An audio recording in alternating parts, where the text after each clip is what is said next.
Hello, everyone, and welcome to another author interview here on Tales from the Wandering Scribe. I am your host, Gabriel Garcia, otherwise known as the Wandering Quill and the Wandering Scribe.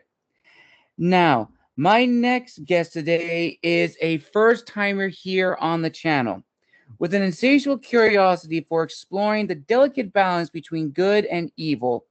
My guest weaves tales of heroes facing extraordinary challenges, infusing each story with the essence of courage, unity, and the enduring power of the human spirit, drawing inspiration from diverse cultures and life's intricate tapestry. His writings reflects a commitment to fostering empathy, hope, and belief in the extraordinary potential within us all. When not crafting otherworldly sagas, he can be found lost in the depths of nostalgic television, immersing in nature's beauty, or concocting new adventures alongside beloved characters. Celestial Elementals is his first offering, inviting readers on a thrilling journey through realms where courage and camaraderie illuminate even the darkest of skies. So, without further ado, let's give a huge round of applause to author Jaymar Jackson. Jaymar, thank you so much for coming on the show today. Thank you so much for having me. I really appreciate it. Awesome, awesome. So, before we dive into Celestial Elementals, is there anything else you'd like to add about your background? What inspired you to write, create your characters, your aha moment?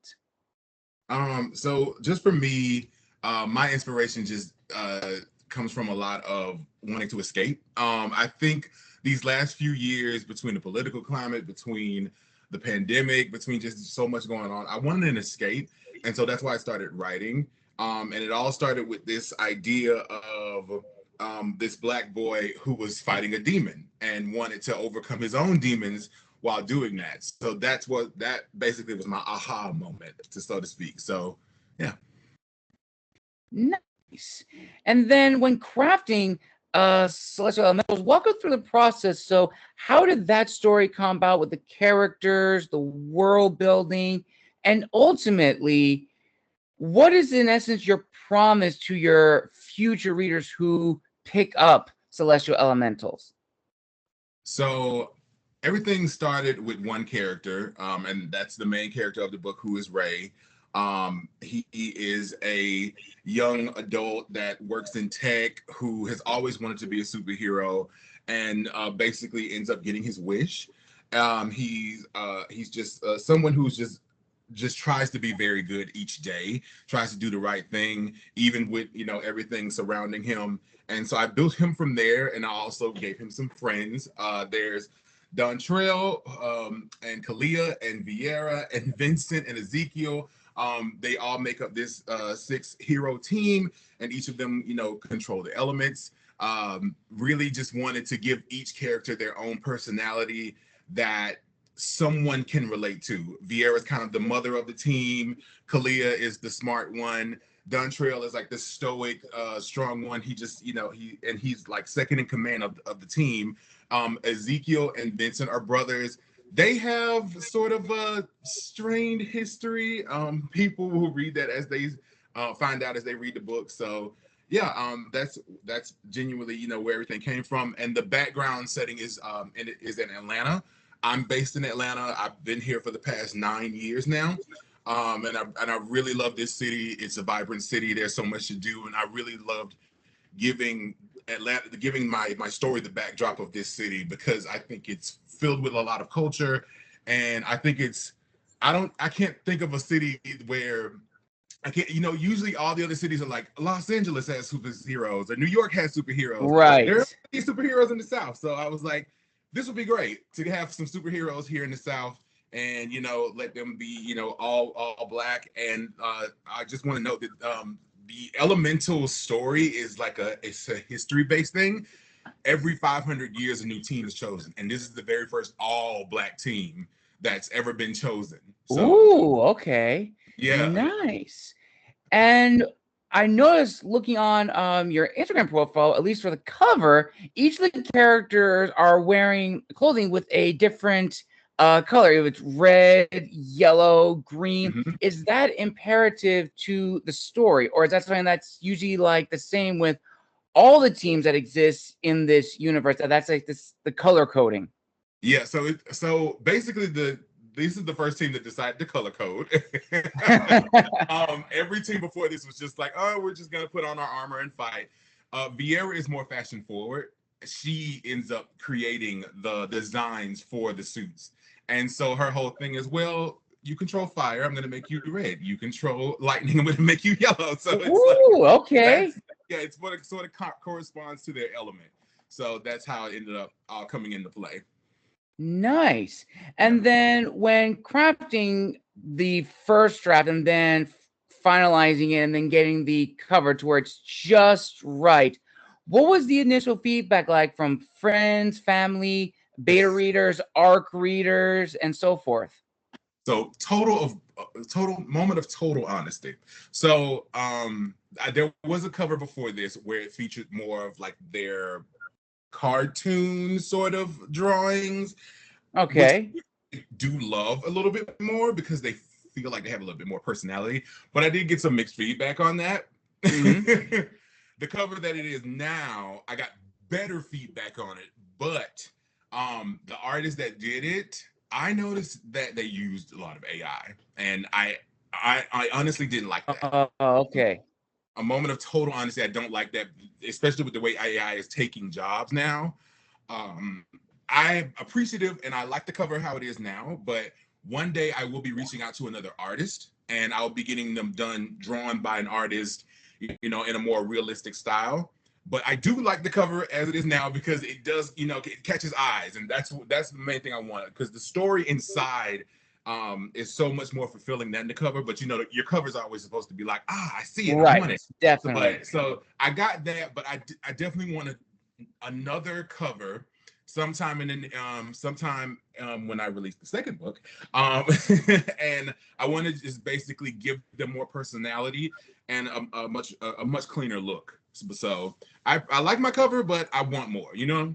So Right. I 100% agree. My third book, which I have coming out, I initially had a comic cover done, and I think I have it here mhm. with me.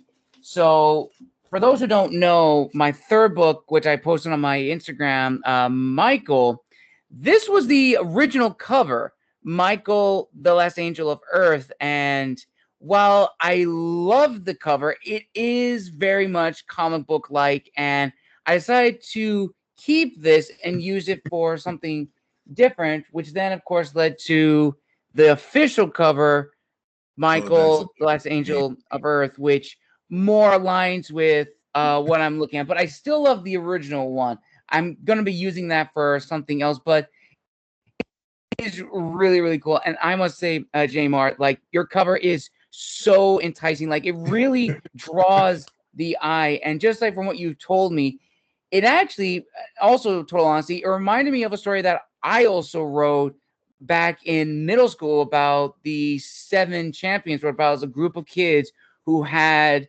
superpowers of different kinds. One has super strength, one had invisibility, one was pyrokinetic, and so forth. And honestly, it's just so interesting what you can do in the superhero genre that's not Marvel, it's not DC, it's something fresh. And I definitely think, specifically when it comes to like superhero type stories in fiction, it's a uniqueness. And from that uniqueness, would you say that it's sort of validated like your goal that you set out when writing Celestial Elementals when you started this journey?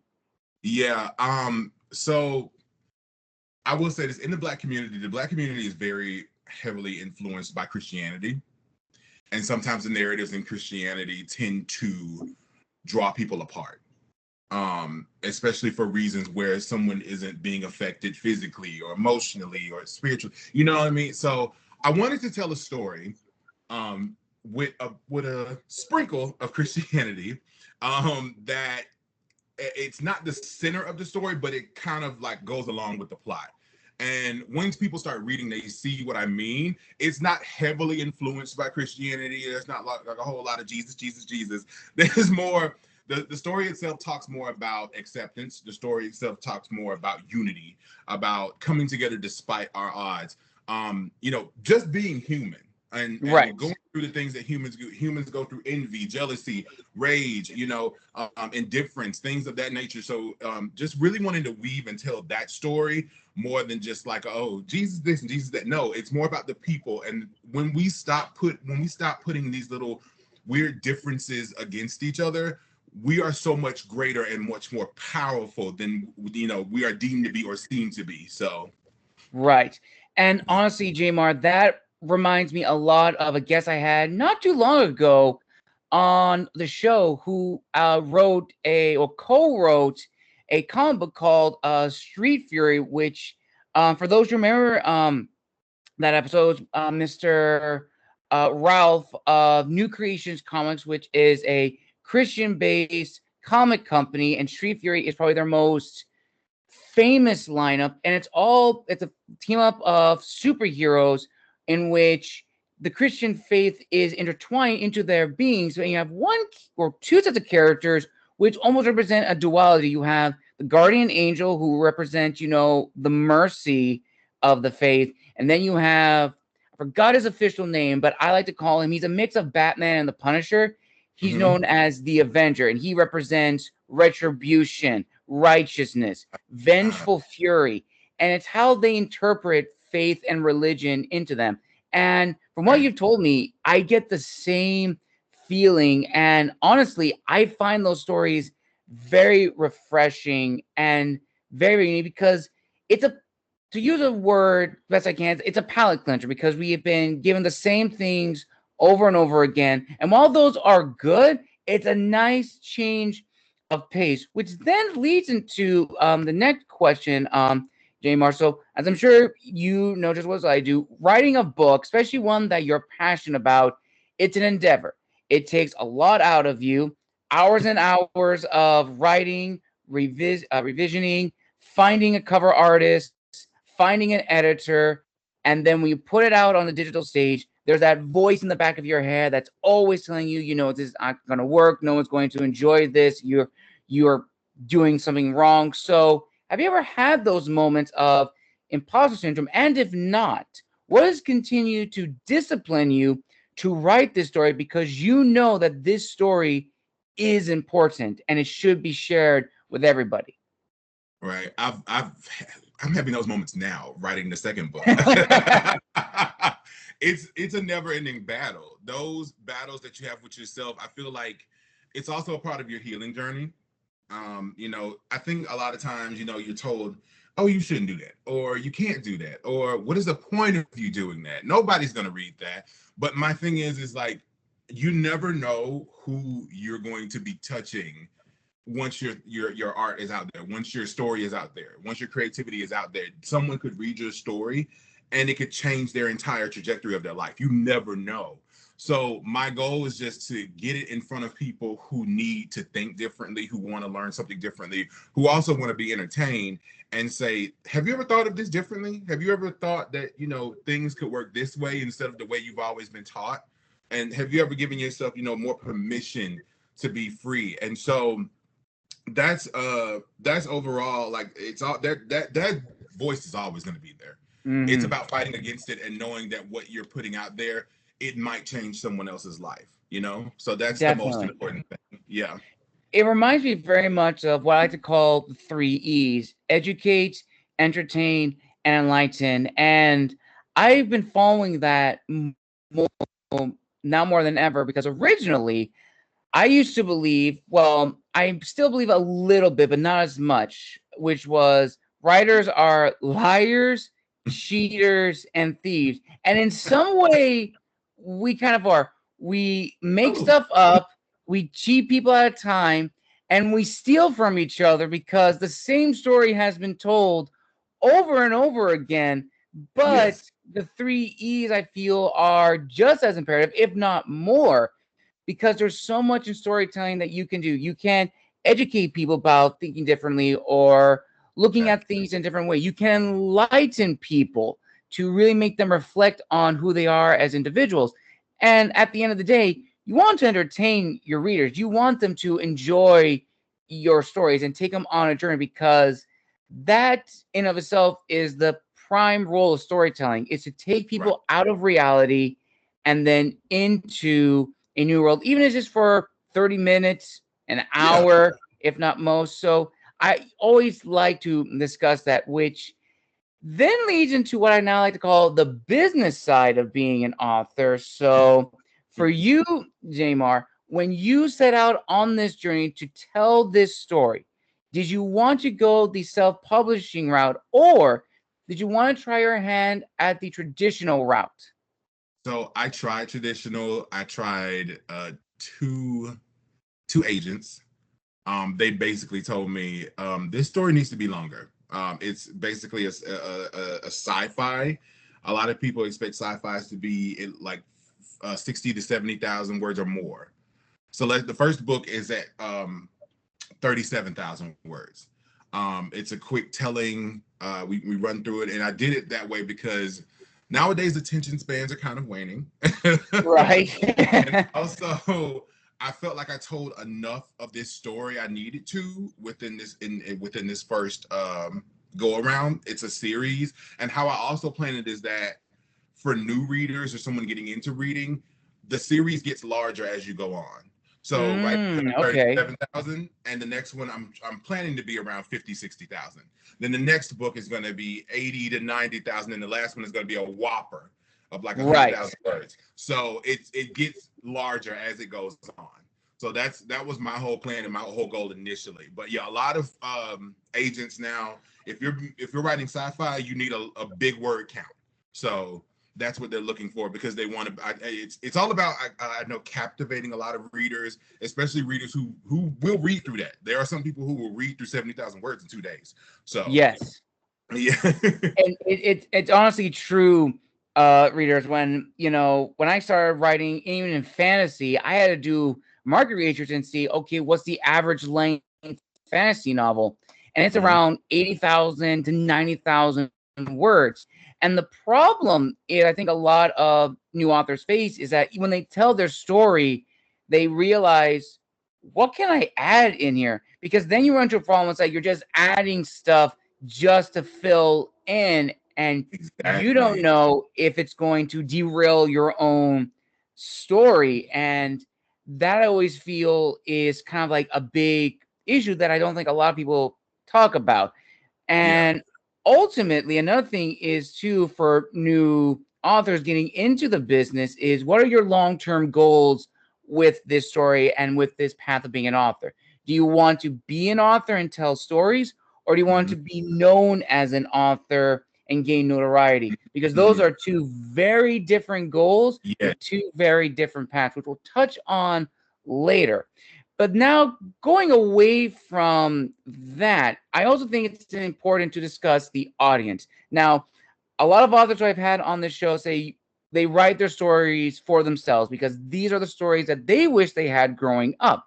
Right. But it would be wrong to say we don't also write for an audience in mind, people who would also enjoy this type of storytelling.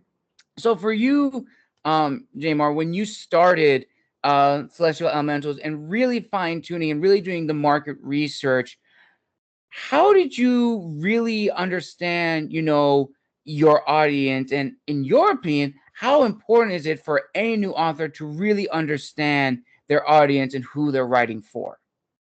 And this will be a good precautionary tale for everybody out there. I I didn't fully grasp my audience as I should have. Um, Okay. I know now that my book is not only for adults but also young adults. Okay. Um, Learn like because since I've written my book, I've read others, and seeing what they've written and they're in the young adult category, I was like, oh, I could easily put mine in the young adult category. I didn't have any explicit scenes, just a lot of not a lot, but a good amount of cursing, because these Right. are they're not teenagers, but they're young adults. We're Right. talking the youngest member of the team is 21. That's Kalia, and so they're going to have, different dialogue, colorful dialogue. So one thing I should have done was done more research about, what is okay to put in certain people's faces. I also like to, because I do like to, be age appropriate, but finding out that my book is age appropriate, kind of like, poof, I was like, oh, I could have been in a whole nother market. So that kind of changed the trajectory of how I market now. Changing certain ads and things I do maybe on Facebook or Instagram to target, 15 and up, in that age range, not just, 18 and only. So you get, you're able to hit the mark with other people. So do your research. It's very important. Because what I know now, I'm definitely applying to the next book. Because my stories are more so just like watching some type of movie, like if you were watching an action film at home, or a fantasy film, or a sci-fi film at home. So yeah, I 100% agree, and I've had a lot of young adult authors on the show who say that, in their opinions, which the changes on the individual, it's a little difficult to, like, you want to balance between, you want to write for the age, but you don't want to play down or dumb down the audience. You want to have, like, mature themes, but not have them be graphic or explicit. Almost like, going back to, again, Mr. Ralph of New Creations Comics, he talked about when he was creating Street Fury, he wanted to harken back to shows like the Batman animated series, the New Adventures of Batman, Static Shock, Justice League.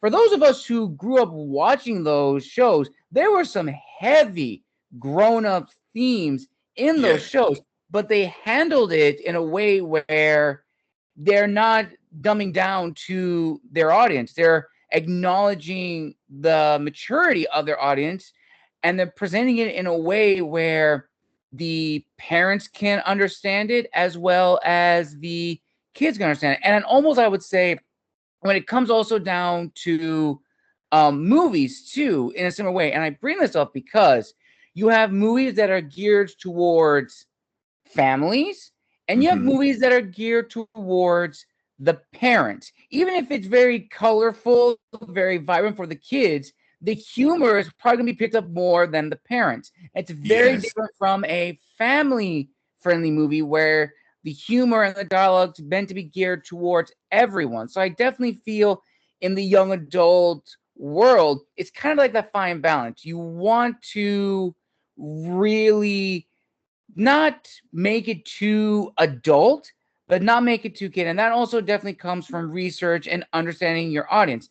But I also think it's important to, and also another form of research, is reading other authors who have written in the genre to really understand, okay, how are they approaching the characters? How are they approaching the story? How are they creating the world? So for you, Jaymar, what authors really helped you come into your own as an author, and really were kind of like the key forms of research in terms of, as I said, characters, story, plot, and just the overall structure? It's not so much books. Okay. Celestial Elementals is heavily influenced from Power Rangers. Okay. As well as themes from Pokemon and Avatar: The Last Airbender. So I took all my love for those things and poured them into this book. Before, I would read a few things and I'd be like, oh, okay, that's great. I would say the one person I would have called out, I can't really give them much anymore because of the way they speak now. But, okay. if you know what I'm getting at. But more so, those things in my childhood were the factors that drove the factors for creating Celestial Elementals. Power Rangers has this great sense of unity and working together. Pokemon really does have these very adult themes that you really don't touch on, like that aren't. I think everybody sees animation sometimes as this thing of like, oh, it's for kids, but like once you start really watching it, some of those scenes will make you shed a tear. Like it'll really relate back to life. And Avatar is just the elements in general, and I loved how the series, both Aang's and Korra's series, showcased how there's so many different uses to the elements, and not just for fighting techniques. Water bending can do healing, and with earth bending you can manipulate lava and metal, and air, you can fly and astral project, and it's just so I love like the versatility that they showed that the elements have. So that's Yeah. where I draw a lot of my inspiration from. It's not so much authors. There are a lot of great authors, but I drew a lot of my inspiration from the things that I had growing up. So Definitely, and that's completely fine. I even do the same thing for my own works. Like, I'm a big fan of like classical movies from like El Cid, Fall of the Roman Empire, and all yeah. those other movies because I love creating big battles and really like large scale scenes, which are very, very vivid. And honestly, that's like the fun part of writing, in my opinion, because I'm imagining, okay, how would the reader view this? Which, speaking of the reader, I also think it's important to talk about that, which the reader, in my opinion, is different from the audience, because you can try to write for like a very big audience or Mhm. try and go for like a very small focal point, like fantasy, sci-fi, superheroes, or stuff like that. But Yeah. your readers are going to be vastly different. I'm gonna give you an example. I had two guests on the show. Gosh, I'm blanking on their names, but they were the authors of the comic series Nuclear Power, and where it envisions an alternate United States post-nuclear apocalypse after the Bay of Pigs invasion went nuclear on October of 1962. And the United States literally emerges with only the original 13 colonies as the American Union, ruled by the Joint Chiefs of Staff. In essence, pretty much America becomes the Cuba of that reality, blocked Uh, off from society. And when they were creating this story, they wanted to be a mix of X-Men meets The Patriot. mhm. And they were trying to appeal to that audience. But to their surprise, a majority of their audience were people who grew up during that time at the height of the Cold War, which they were not expecting.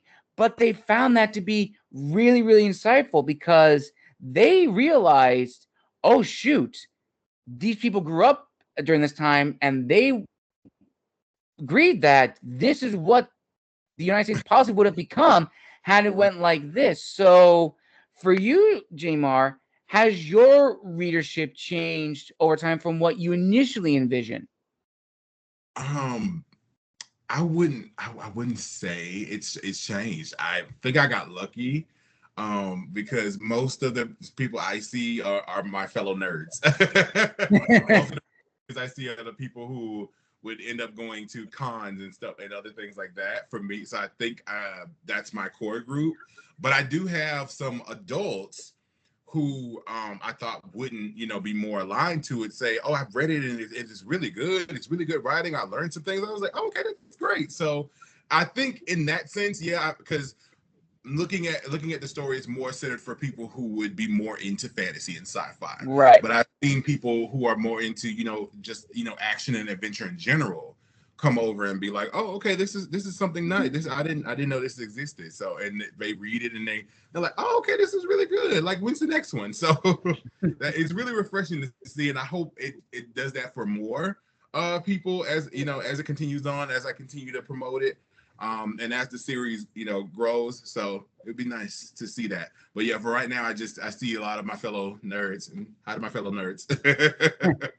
Nice. And then before I go on to the next final question of the business side, I also want to make mention that your book in particular is now an audio book, which I think is very, very fascinating. And I don't think I've had an author on the show not only have an audio book out, but also narrate the book themselves. So walk us through that, Jamar. Like, how did that come about, and what have you learned about sort of like the audio business side of the book world? Okay, so that came about because when I would read the story to my friends, I get into character. I feel like there's a part of me that is a bit of an actor. So I hop in the character and I start talking like some of the characters, and they go, "You need to do the audiobook. You need to do the audiobook." And so I keep hearing that. And so before I got laid off from my job, I got a Yeti microphone, a Yeti X microphone, and so I found a pop screen filter, all that good stuff, and I stood up GarageBand, and I just pulled up the book and I just started reading, with, just the same way I've been doing in general. And I just recorded everything. And I thought it was going to be easy to just, be like, oh, okay, I made my recordings. Let me just upload it. There are so many different rules when it comes to ACX. That's Amazon's official publishing site for the audiobooks. There are so many different rules when it comes to it. But yeah, and just things that I've learned, just basically, you have to get a sound engineer at some point. You do. It's not just a thing where you can like, oh, I'm recording upload. No. Luckily, Fiverr has so many different types of people on there, and I found an audio engineer on Fiverr who was able to edit the tracks so that they could be submitted. And I've gotten some good feedback. I've gotten some mixed feedback. Some people say they thought that the voice acting was amazing. I've had other people. Somebody just told me last week, I could not stand your voice. And that's just something. It's just, you have to roll with the punches and be like, okay. And I'm taking everything in stride and being like, okay, the next time I get ready to narrate, because I'm going to continue doing it. I'm sorry if you don't like it. If you can find me someone that you would like to hear the story told in a different voice, fine. But I am going to continue on. I'm going to take all the feedback, all the creative criticisms, and use that, to record the next audiobook for the second book. So it's actually fun, switching to the girl voices are kind of hard. And just trying to, this is Kalia's voice, and this is Fierra's voice, and this is Ezekiel's voice, because he changes in this way, and then Vincent is more a little calmer, and he's like this, and Ray's more boisterous. Ray's just basically my voice. So it made it easier for Ray. But yeah, it was really fun. I would say that was really fun, and I had fun, and then reading back my own work, and then seeing certain things, and that was also another time for me to be like, I'm making notes for certain things as I go along for the second book, because it's already been written, it's already out there. I want to make sure that everything stays the same, but taking notes as I go along and go along the way. So it was really fun. I really enjoyed myself, and I love to do it again. So awesome. Well, I will say this: if you are looking for someone to voice the female characters, I know someone who I actually had on the show, Sophia of Belvox Studios. For people who watched that episode, it's probably my highest episode in terms of like the voice over industry, and she is simply incredible. I even had a test for her to voice one of my characters, who is named Van Hilder. She is a Valkyrie who's now training as a gladiator in Germany, and I gave her just one line, and it's like, oh, she's good. So I will say this, Jaymar, if you want to contact her, after the interview, I will tell you more about her and how to reach her, because she's always looking for new people to work with and help showcase their work. And this actually kind of ties into the next question, since an audiobook is a new and fascinating thing, which back in the day, audiobooks were not even a thing. Like, it was a huge thing when audiobooks like took over like the book world. It's like, oh, now we can actually have voiceover artists and actors read our favorite books and take us to these magical places. And I definitely think if you're a new author and you are really like smitten by this, you want to jump onto like every bandwagon, be in every genre. But I definitely feel that kind of deters and derails your plans, because, again, as we said before, what were your long-term goals? Did you want to be an author or be known as an author? And I definitely think with all the availabilities in the book world now, as opposed to 10 or 20 years ago, yes, there's a lot of opportunities and availabilities, but there's also a greater chance to get lost in the magic and the hype and try to jump on the trends and the tropes in the book world, what's either happening right now. And it leads into a very important discussion, which is there is no guarantee that your debut anything is going to be the start of your legacy. Now, Right. as I've mentioned previously on this channel numerous times, I've had an author on the show named Andy Peliquin, whose debut series launched him into award-winning status and allowed him to live off of its success and create 4 new series with their own books. But on the off chance, we have those that rise, fall, rise again, and fall down even hard. And then that voice comes back of imposter syndrome, speaking that you made a fool of yourself. No one's going to read this. You missed the hype. And ultimately, it comes once again to the long-term goals that you set out on this journey. So, in your opinion, Jaymar, how important is it for new authors to really understand that their debut anything is not going to be the start of their legacy, but it should not deter them from writing and telling stories if that is indeed their passion? Right. And that as someone who also was like, oh, hopefully I could put this out and it, New York Times bestseller. That didn't happen. Maybe it'll happen next year, maybe it'll happen year after next. I don't know when.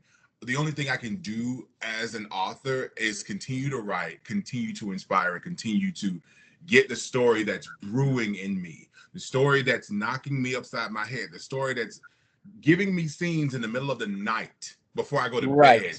When it's keeping you up at night, you have to get it out, because if you don't, it's going to haunt you. So Yes. My thing for anybody who's just feeling like, okay, this should just take off, this should just go, it may or may not. But what you should focus on mainly is making sure that the story is out there, that someone might see, because someone, like I said, someone might see this, someone might see that story and say, hey, stop writing. We want to turn this into an entire movie series. We want to turn this into an entire TV series. You never know. Right. Like, so that's why you have to continue on and believe what you've written and continue talking about it. If you're out somewhere, if you go to conventions, talk to other people, say, hey, I wrote this. Would you be interested? If you're around, if you go to cons, if you can go to here in Atlanta, we have MomoCon. If you can get a booth, get a booth. Do what you have to do to get your story out there. But don't be disheartened if you put this out and only 10 people buy it. Okay. Fine, 10 people took notice. That 10 might turn into 20 the next month. You never know. Right. So keep going and don't let it stop you, especially if that story is itching, scratching, and clawing to get out of you.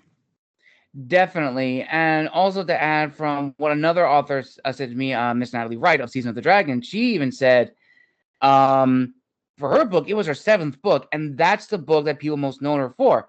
And when people see that, it's like, hey, if you like Season of the Dragon, check out my other books, because that shows growth. And ultimately, another thing that another author said on the show, which I think is important to discuss, which is grit trumps talent. Doesn't matter if you're the best storyteller. Doesn't matter if you are eloquent in your prose, or you can literally make me want to eat a page from the book because you made the food sound so good. Grit will always trump talent, because being an author has its struggles, especially a self-publishing author. We have to do our own marketing. We have to find our own cover artists, our own editors, and that takes money.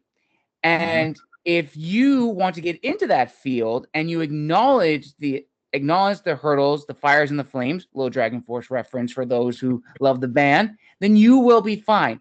But if you don't accept the challenges, you may want to reevaluate your goals and stuff like that. Because I will say this, grit transforms into talent, and you only get better as an author as time goes on.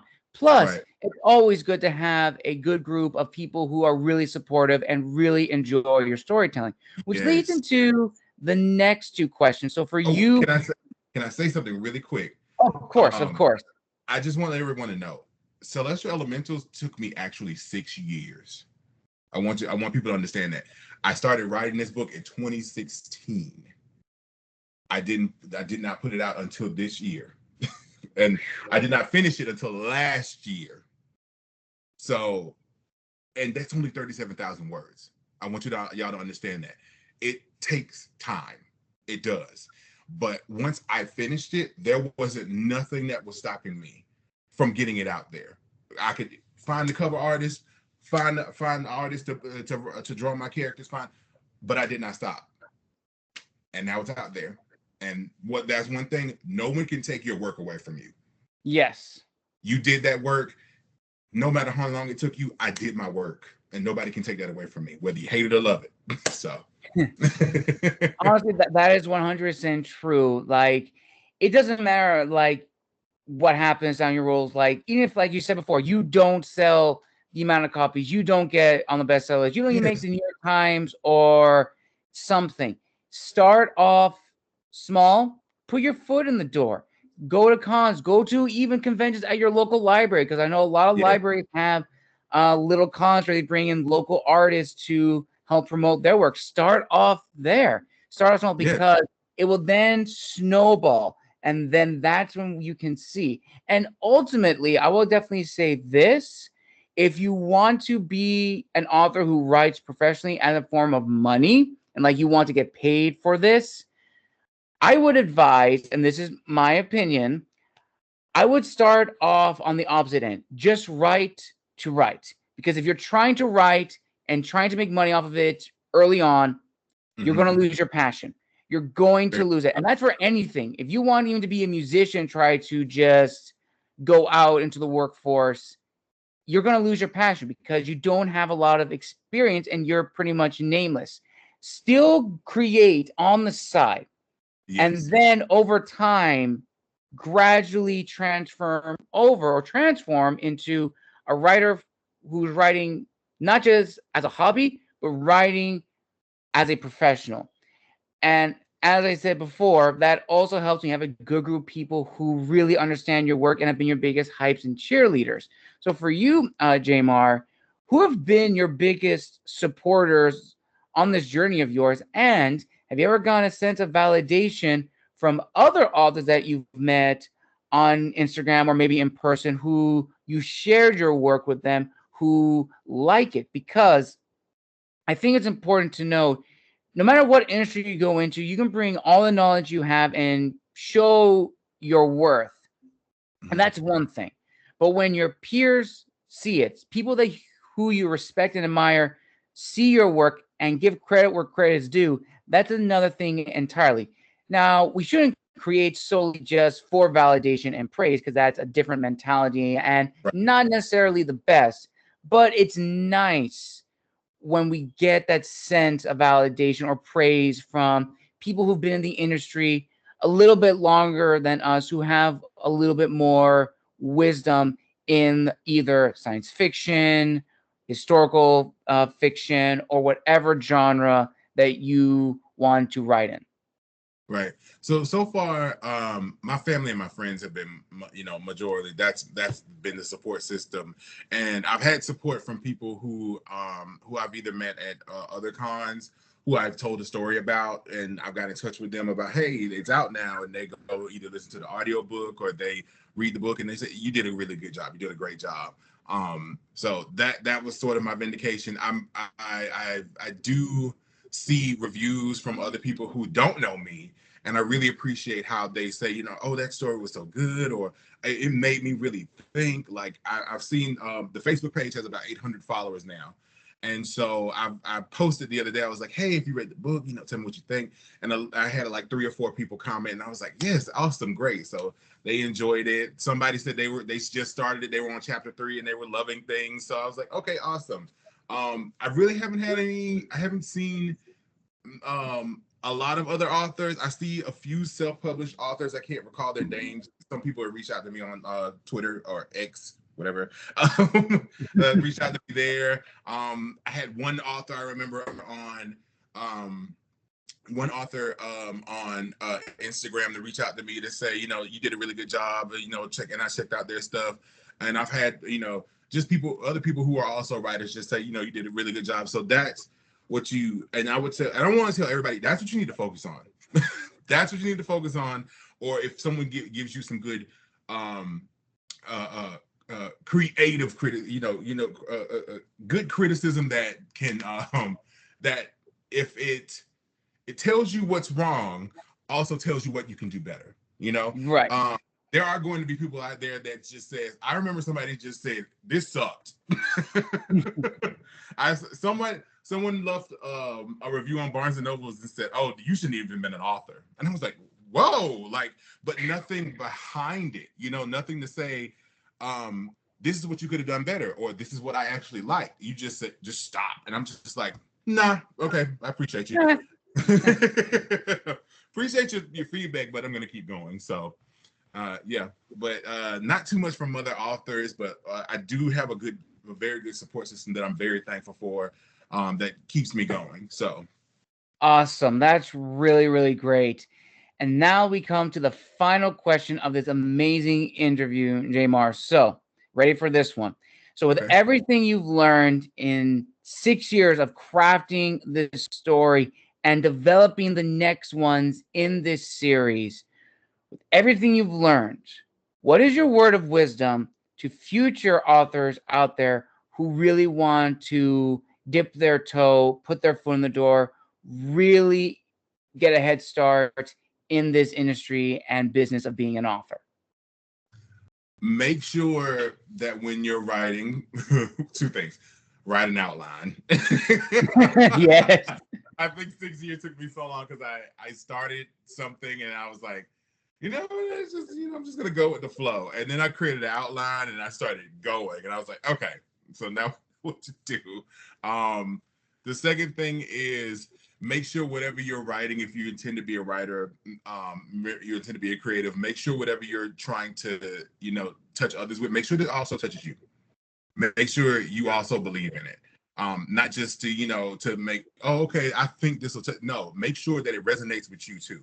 Make sure that it when you think about it, not so much, it might bring a tear to your eye, but it makes you think yourself, and it makes you maybe even recall a time where you didn't think like that, and how you've evolved and how you can help someone else evolve. So that's what I would like to say about that. So.